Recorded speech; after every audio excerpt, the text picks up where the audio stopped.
ताकत मेरे पास नहीं, मुझ में है।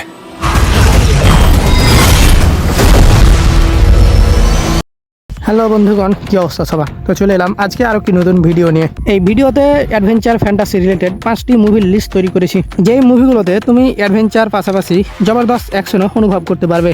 আই হোপ এই মুভিগুলো তোমার অনেক ভালো লাগবে। তো চলো দেরি না করে ভিডিওটি শুরু করা যাক। তো প্রথমে যে মুভিটি রয়েছে তার নাম হলো শাটার আইল্যান্ড। এটি 2010 সালের দিকে এসেছিল। এই মুভির গল্প মূলত 1950-এর দশকের, যেখানে আমরা মার্শাল নামক একজনকে দেখতে পাই, যে কিনা একটি রহস্যময় দ্বীপে যান, যেখানে একটি মানসিক হাসপাতাল রয়েছে, যেখানে একজন রোগী হঠাৎ করে নিখোঁজ হয়ে যান এবং সেই কেসেরই তদন্ত করতে মূলত সেখানে তিনি যান। কিন্তু এই দ্বীপটা যতটা সাধারণ দ্বীপ মনে হচ্ছে, ঠিক ততটা সাধারণ দ্বীপ না। এখানে ধীরে ধীরে অদ্ভুত ঘটনা ঘটতে থাকে। এখানকার অস্বাভাবিক আচরণ এবং গোপন রহস্য তাকে চারিদিক থেকে ঘিরে ফেলে। সে ধীরে ধীরে বুঝতে পারে এখানে যা হচ্ছে তার সবকিছুই সত্য না। এই মুভির টান টান সাসপেন্স তোমাকে শুরু থেকে শেষ পর্যন্ত ধরে রাখবে। এই মুভির গল্প এমনভাবে নির্মাণ করা হয়েছে যে তোমাকে বারবার ভাবতে বাধ্য করবে এর পরবর্তীতে কি হবে। তো এখন এই মুভির পরবর্তী কাহিনী কি হবে এবং সেই দ্বীপের আসল রহস্যটা কি, এই সমস্ত কিছু জানতে হলে তোমাকে মুভিটি অবশ্যই দেখতে হবে। এই মুভিটি পার্সোনালি আমার কাছে অনেক ভালো লেগেছে। আই হোপ তোমাদের কাছেও ভালো লাগবে।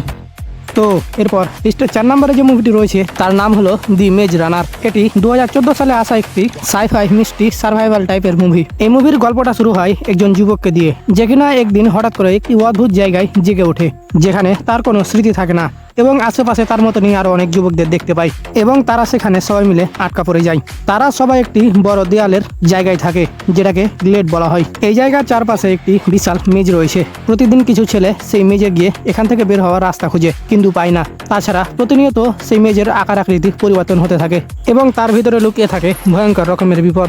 সবশেষে যে ছেলেটি এসেছে, মানে আমাদের মেন ক্যারেক্টার, সে আসার পর থেকে ধীরে ধীরে বিভিন্ন ধরনের রহস্য উন্মোচন হতে থাকে এবং সবাই মিলে সেখান থেকে বের হওয়ার রাস্তা খুঁজতে থাকে। তো এখন সেখানে কি সে রহস্য রয়েছে এবং তারা সেখান থেকে বের হতে পারবে কিনা, এই সমস্ত কিছু জানতে হলে তোমাকে মুভিটি অবশ্যই দেখতে হবে। এখানে সব রহস্য ধীরে ধীরে তৈরি হয়, আর এই কারণে টেনশন আর সাসপেন্স তোমাকে খুব ভালো মতোই ধরে রাখবে।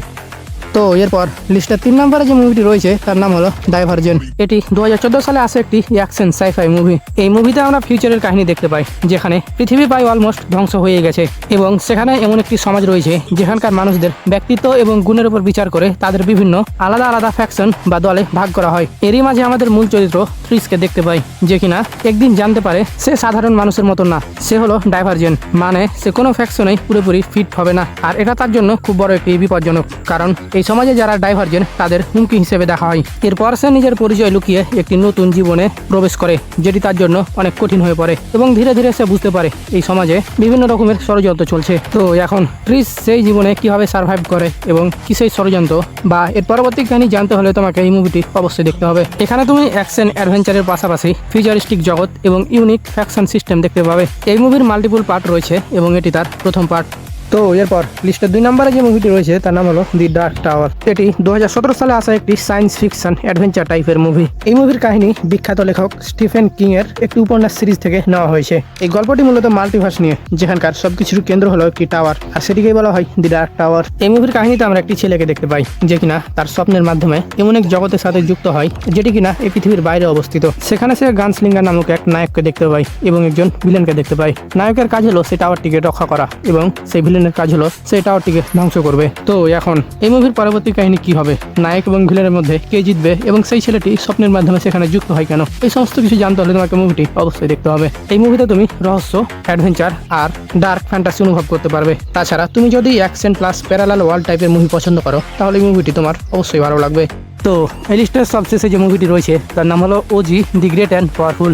এটি 2013 সালে আসা একটি ফ্যান্টাসি অ্যাডভেঞ্চার মুভি, যা মূলত ওজিয়াড অফ ওজি গল্পের আগে কি ঘটেছিল সেটারই প্রিকুয়েলিটি। এই মুভির গল্পে আমরা একজন জাদুকরকে দেখতে পাই, যে কিনা খুব দক্ষ জাদুকর না এবং চালাক চতুর এবং ধোঁকাবাজ টাইপের একজন জাদুকর। সে একদিন হঠাৎ করে ঝড়ের মাধ্যমে ওজি নামক জাদুকরী জগতে পৌঁছে যায়। সেখানকার অবস্থা খুব একটা ভালো না, সেখানে রয়েছে কিছু ভয়ঙ্কর ভয়ঙ্কর ডাইনি এবং মজার বিষয় হলো সেখানকার সবাই তাকে একজন মহান জাদুকর মনে করছে এবং তারা এটাও মনে করছে যে সে হয়তো সেই ডাইনিদের হাত থেকে তাদের রক্ষা করবে। এর পাশাপাশি সেখানে রয়েছে অনেক কিছু বড় বড় রহস্য এবং কে ভালো কে খারাপ বোঝা কঠিন। তো এখন এর পরবর্তী কাহিনী কি হবে, সেই জাদুকর কি তাদের রক্ষা করতে পারবে নাকি পারবে না এবং সে তাদের আসল জগতে কিভাবে ফেরত আসবে, এই সমস্ত কিছু জানতে হলে তোমাকে মুভিটি অবশ্যই দেখতে হবে।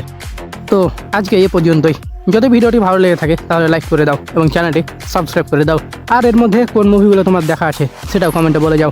আর পরবর্তীতে কোন মুভিগুলো সাজেস্ট করা যেতে পারে সেগুলোও কমেন্ট করে জানিয়ে দাও। ভালো থেকো, দেখা হচ্ছে পরবর্তী কোনো ভিডিওতে। টাটা।